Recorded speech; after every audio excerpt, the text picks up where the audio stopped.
হ্যাঁ, অনেকদিন পর অবিনাশবাবু খাওয়া দাওয়ার আয়োজন করেছেন কালকে, তুই যাবি তো? হ্যাঁ রে খগেন, কালকে অবিনাশবাবুর বাড়িতে যেতেই হবে।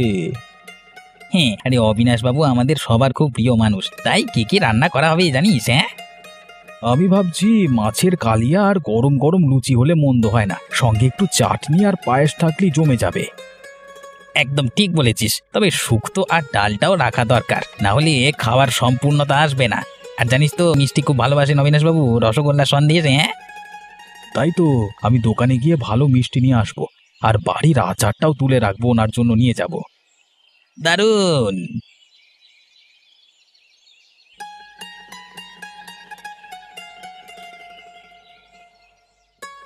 আজকে তোমাদের জন্য বিশেষ আয়োজন করেছে।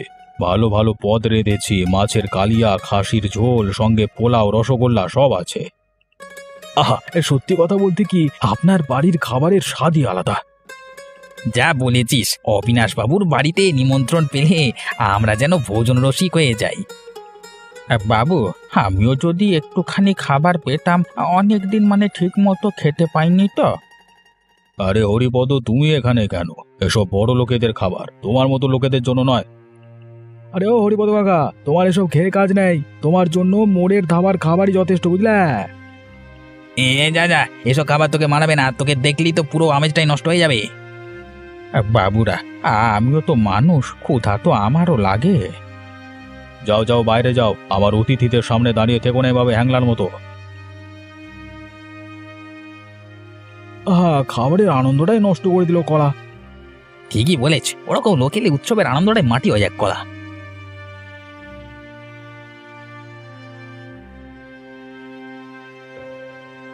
পার্বতীদি, তুমি শুনছো? হরিপদ কতটা অসহায় হয়ে খাবার চাইলো, আর ওই অবিনাশবাবু, গোপাল, খগেনদা ওকে কিভাবে অপমান করে তাড়িয়ে দিল।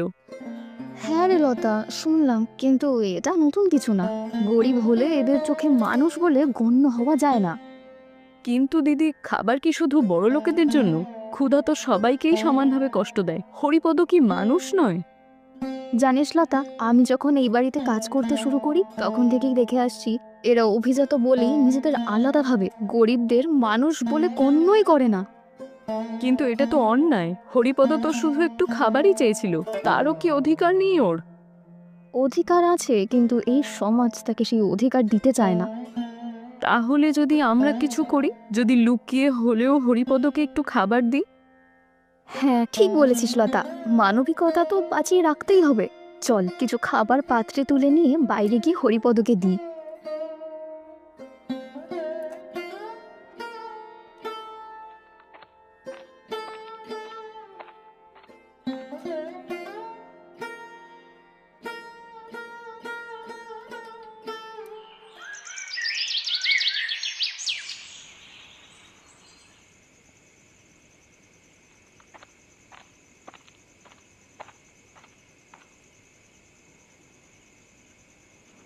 গোপাল, তুমি আজ যা করলে সেটা কি আদৌ ঠিক হলো? আমি আবার কি করলাম? তুমি আর অবিনাশ বাবু মিলে হরিপদ কাকাকে ওভাবে অপমান করলে। ও তো শুধু একটু খাবার চেয়েছিল। তোমাদের কাছে তো খাবারের অভাব নেই, তাহলে একটু দিলে কি এমন ক্ষতি হতো? ও, তুমি এসব নিয়ে মাথা ঘামাচ্ছ কেন? আরে হরিপদ তো গরিব, এইসব খাওয়া দাওয়া তার জন্য নয়, ওর মতো লোকেদের জায়গা আলাদা, বুঝলে? গরিব বলে হরিপদ কাকা কি মানুষ নয়? ক্ষুধা কি শুধু বড় লোকেদেরই পায়? হে লতা, তুমি না একদম ছেলে মানুষের মতো কথা বলছো। এই সমাজ কি তোমার কথা শুনবে? গরিবেরা গরিবই থাকবে, বড় লোকেরা বড় লোক, এটাই নিয়ম। গোপাল, তুমি এতটা নিষ্ঠুর হতে পারলে? তোমার বিবেক কি একবারও প্রশ্ন করলো না তোমাকে? আহা, এত নীতি কথা শোনানোর দরকার নেই, সমাজ যেমন চলছে চলুক, আমাদের আলাদা করে কিছু করবার দরকার নেই। কিন্তু আমি তো এই অন্যায় মানতে পারবো না। যদি তুমি না বুঝতে চাও, তাহলে আমি আমার নিজের মতো করেই কাজ করব। তুমি কি করবে? বিপ্লব ঘটাবে নাকি? বিপ্লব না হোক, তবে আমি মোটেই চুপ করে থাকবো না। অন্তত আমার সামর্থ্য অনুযায়ী আমি যা পারি আমি সেটাই করব।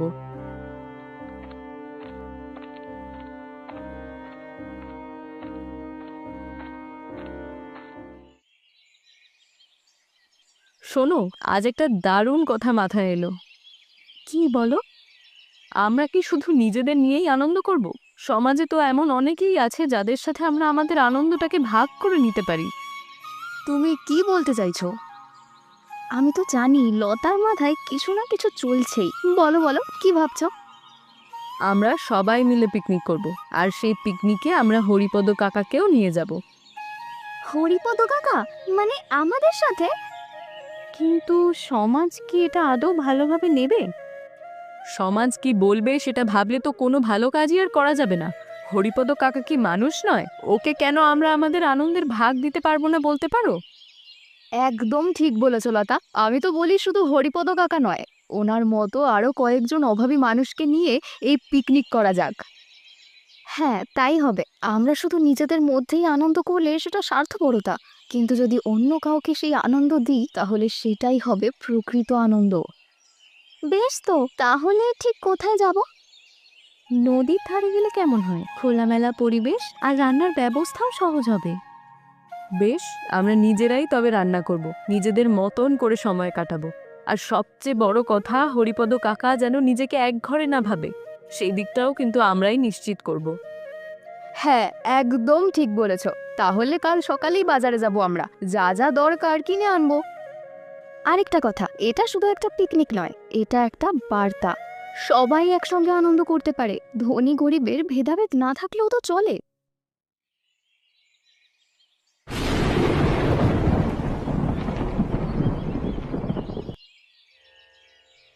মাগো, এমন দিন যে আমার জীবনে আসবে ভাবতেই পারিনি। এতদিন শুধু দূর থেকে দেখতাম বড় লোকেরা আনন্দ করে, আর আজকে আমি সেই আনন্দের মধ্যে আছি। আমরা তো সবাই মানুষ, তাই না? আনন্দ ভাগ করে নিলে তবেই সেটা সত্যিকারের আনন্দ। একদম ঠিক, সবাই মিলে মজা করে খাওয়া, গল্প করা, এটাই তো জীবন।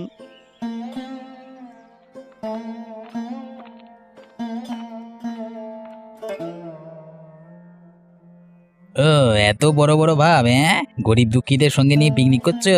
এটা কি নতুন নাটক নাকি? খগেনদা, নাটক নয়, এটাই প্রকৃত আনন্দ। আমরা চাই সবাই মিলে আনন্দ করতে। কিন্তু তোমার এত কৌতূহল কেন? দেখো, তোমরা যা খুশি করো, কিন্তু অবিনাশ বাবু জানলে কি বলবে সেটা ভেবে দেখেছ? অবিনাশবাবু জানলেই বা কি? আমরা তো অন্যায় কিছু করিনি।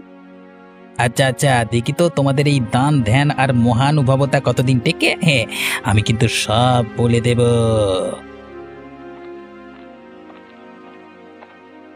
মাগো, আমি যদি তোমাদের বিপদে ফেলি, তবে আমি চলে যাব।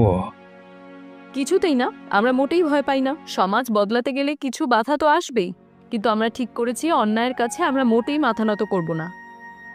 একদম। এবার চলো, এসব ভাবনা বাদ দিয়ে খাবার শুরু করা যাক।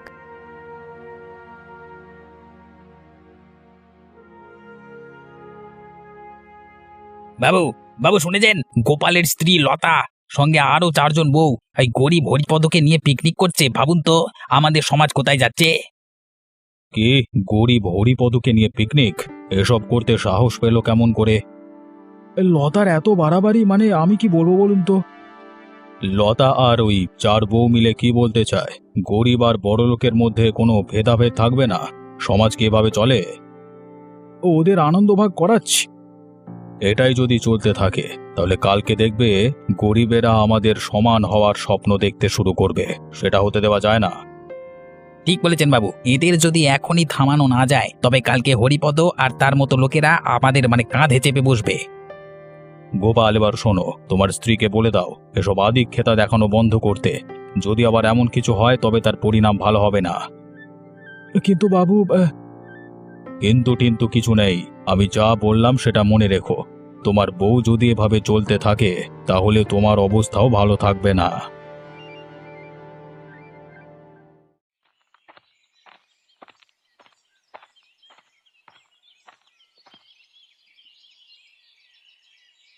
লতা, এই পিকনিক এখনই বন্ধ করো। কি বলছো তুমি গোপাল এ সমস্ত? কেন? কারণ সমাজে একটা নিয়ম আছে, গরিবদের নিয়ে বড়লোকদের মতো আনন্দ করা চলে না। অবিনাশ বাবু এ নিয়ে খুব রেগে আছেন। অবিনাশ বাবু, কে রাগ করলো আর কে হাসলো তাতে আমাদের কিছুই যায় আসে না। সমাজ কি বলবে সেটা ভেবে চললে কিছুই করা যাবে না খগেনদা। লতা, তুমি কি বোঝো না? এটা আমাদের জন্য লজ্জার ব্যাপার হয়ে যাচ্ছে। আমার কথাও শুনবেন না তুমি?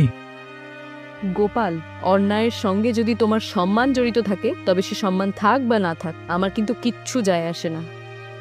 কেন আমাদের আনন্দে বাধা দিতে এসেছো তোমরা? হ্যাঁ, এসব নাটক বন্ধ করো, না হলে খারাপ হবে। না না, এটা বন্ধ হবে না। এতদিন সহ্য করেছি, কিন্তু আজকে আর করব না। শুধু গরিব বলে আমি আনন্দ করতে পারবো না।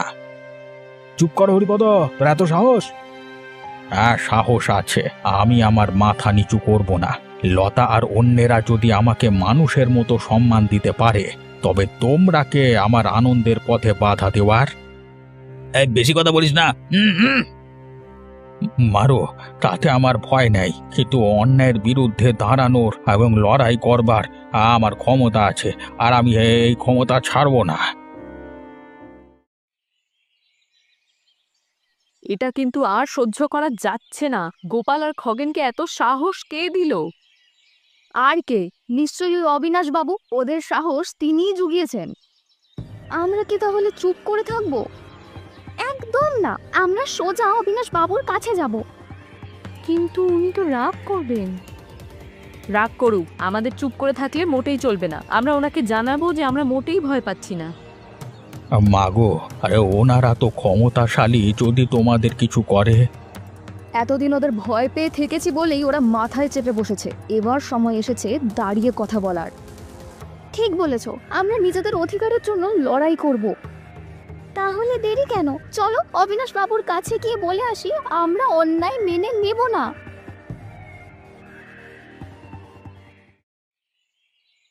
কি ব্যাপার, তোমরা হঠাৎ আমার কাছে কি জন্য এসেছো? অবিনাশ বাবু, আমরা আপনার কাছে ন্যায় চাইতে এসেছি। নাই, কি হয়েছে কি? ওই গোপাল আর খগেন আমাদের পিকনিক বন্ধ করতে চেয়েছিল। শুধু তাই নয়, যখন হরিপদ কাকা প্রতিবাদ করলো তখন তাকে মারধরও করলো। সত্যি? বাবু, আমরা তো শুধু আপনার সম্মানের কথা ভেবে হ্যাঁ বাবু, ওরা যা করছিল তা সমাজের নিয়মের বাইরে ছিল। আমরা শুধু ওদের বোঝাতে গিয়েছিলাম। বোঝানোর নামে একজন গরিব মানুষের গায়ে হাত তুললে, ছি! এটাই যদি সমাজের নিয়ম হয় তাহলে আমরা এই নিয়ম বদলাতে চাই। গোপাল, খগেন, তোমরা এভাবে হরিপদকে আঘাত করলে? বাবু, আমরা চুপ, আমি এসব বরদাস্ত করব না। অন্যায় করলে শাস্তি পেতে হবে। আমরা চাই গোপাল আর খগেন নিজেদের ভুল এক্ষুনি স্বীকার করুক। ঠিক আছে, গোপাল, খগেন, তোমাদের কঠিন শাস্তি হবে, যাতে ভবিষ্যতে কেউ এমন করবার সাহস না পায়। তোমরা কি জানো তোমাদের আচরণের জন্য আজ আমি কত বড় অসম্মানে পড়েছি? বাবু, আমি জানি যে আমি ভুল করেছি, খুব রাগের মাথায় কথাগুলো বলেছি তো। তুমিও গোপাল, তুমি যে অবস্থানে আছো সেখানেই দাঁড়িয়ে এসব করা তোমার উচিত ছিল না। আমি জানি বাবু, আমি ভুল করেছি, আমি সত্যিই দুঃখিত। দুঃখ প্রকাশ করলে হবে না গোপাল, তোমাকে সমাজের প্রতি দায়িত্বশীল হতে হবে। তুমি যদি নিজেদের ভুল না বোঝো তাহলে ভবিষ্যতে আরো বড় বিপদ আসবে। বাবু, আমি জানি যা করেছি, যা করেছি খারাপ করেছি, তো তা আমি আন্তরিকভাবে ক্ষমা চাইছি। তুমি ক্ষমা চাইছো নাকি শুধু নিজেকে বাঁচানোর জন্য এসব বলছো? না না বাবু, আমি ঠিক করেছিলাম। আসলে কিছু রাগের মাথায় হয়ে গেছে আর কি। রাগের মাথায়? আমি সত্যিই দুঃখিত। বাবু, প্রতিজ্ঞা করছি আর কখনো এমন করব না। তোমরা যদি সত্যি তোমাদের ভুল বুঝে থাকো তবে নিজের কর্মে সেটা প্রমাণ করতে হবে। যদি আবার এমন কিছু ঘটাতে চাও তবে আমি তোমাদের নিশ্চয়ই বিচার করব। ঠিক হয়েছে, এবার মনে হয় গোপাল তার ভুলটা বুঝেছে। কিন্তু ওই খগেন, সে কি কিছুতেই পরিবর্তন হবে না?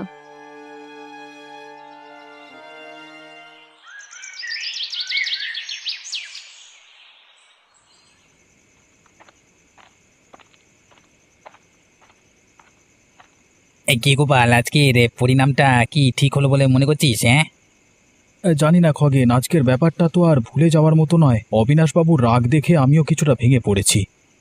তুই নিজের সম্মান নিয়ে চিন্তা কর, আর যাদের জন্য এসব হলো তাদের কাছ থেকে কিভাবে প্রতিশোধ নিতে হবে তা ভাব। কিন্তু খগেন, অবিনাশবাবু তো ঠিকই বলেছেন, এমনভাবে আচরণ করা ঠিক নয়। তুই কি ভুলে গেছিস গোপাল, সমাজে আমাদের একটি জায়গা আছে, আমাদের মর্যাদা আছে। যদি সেই মর্যাদা হারাতে হয় তবে কিসের জন্য? তাদের মতো গরিবদের জন্য।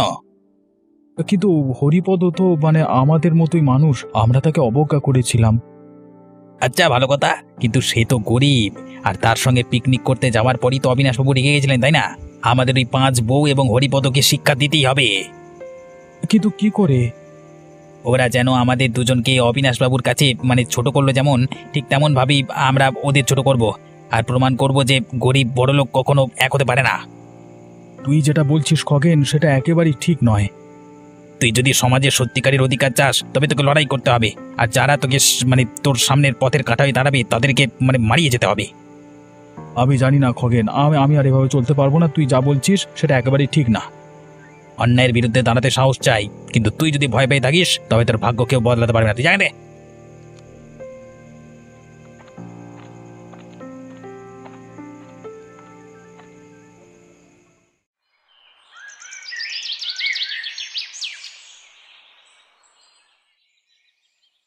বাবু, আমার এখানে আসবার কারণ একটাই, খগেনের জন্য। কি বলতে চাও গোপাল? আমি জানি আমি আর খগেন যে আচরণ করেছি সেটা একেবারেই ভুল, কিন্তু আমি এখানে তার শাস্তি চাইতে এসেছি। বাবা আমি আমি আসলে দুঃখিত, মানে ওই কিছু উল্টো পাল্টা কথা বলছে। না অবিনাশ বাবু, খগেন সত্যি সত্যি অনুতপ্ত নয়। সে কালকে আবার আমাকে কুবুদ্ধি দিচ্ছিল যে আমাদের 5 বউ এবং হরিপদকে শিক্ষা দেওয়া উচিত। কে এত বড় আস্ফালন খগেনের? না না বাবু, ভুল হয়ে গেছে, আমি ভুল করতে পারছি, মানে আমি সত্যি দুঃখিত, মানে দুঃখ প্রকাশ করলে কিছু হয় না খগেন। তুমি যে অত্যাচার করেছো হরিপদর উপর, তার শাস্তি তোমাকে পেতেই হবে। আমি জানি খগেনকে শাস্তি দিলে সেটা আমাদের মধ্যে শান্তি আনবে না, কিন্তু আমি ওর মাঝে এক অনুশোচনা দেখতে চাই। ভালো গোপাল, তুমি যা বলছো সেটা আমি বুঝতে পারছি, তবে আমি মনে করি খগেনের শাস্তি হওয়া প্রয়োজন, তবে শুধুমাত্র শাস্তি দিয়ে সব শেষ হবে না। শাস্তি, কিন্তু আমি তো মানে তুমি সবকিছু নিজের স্বার্থে করেছিলে, আর যেভাবে অন্যদের উপর নিজের কুপ্রভাব বসিয়েছো তা মেনে নেওয়া যায় না। তুমি একেবারে কৃতদাস হয়ে থাকবে 1 মাস, যাতে তুমি গরিবদের সম্মান দিতে শিখতে পারো। আমি খগেন এবং অবিনাশবাবু এখানে উপস্থিত হয়ে একসঙ্গে 5 বউ এবং হরিপদ কাকার কাছে ক্ষমা চাইছি। আমাদের আচরণ তোমাদের কাছে অপমানজনক ছিল, আমরা দুঃখিত। সবার মধ্যে যদি ভালোবাসা থাকে তাহলে তো কোনো সমস্যাই নেই। আমরা ক্ষমা করে দিয়েছি, কিন্তু সেটা শুধু মুখের কথা নয়, কাজেও দেখা উচিত। হ্যাঁ, এখন যদি কোনো ভুল না হয় তবে সব ঠিক হবে। আমি জানি আমার সঙ্গে যা ঘটেছিল সেটা হয়তো একদম সহ্য করা কঠিন ছিল, কিন্তু আজকে আমি মেনে নিলাম আমরা সবাই ভুল করতে পারি, তাই বলে কি আর জীবন থেমে থাকে? আমি অনেক বড় ভুল করেছি, আমি আমি আমি খুব দুঃখিত। আমি জানলাম আমার ভুলটা আজকে আমি মানে চোখে চোখে হাড়ে হাড়ে টের পাচ্ছি আর কি। ভালো খগেন, তুমি ভুল বুঝেছো আর সেটা তুমি এখন স্বীকার করেছো। আমি আশা করি ভবিষ্যতে তুমি আর কখনো এমন ভুল কাজ করবে না। আজকের পর আমরা সবাই একসাথে থাকবো, সম্মানের সাথে। কোনো বিভেদ বা ভুল বোঝাবুঝি চলবে না। এবার আমাদের একত্রে শান্তি বজায় রাখতে হবে, তোমাদের দৃষ্টিভঙ্গি বদলাতে হবে, আর সেই পরিবর্তন নিজে থেকেই আসবে।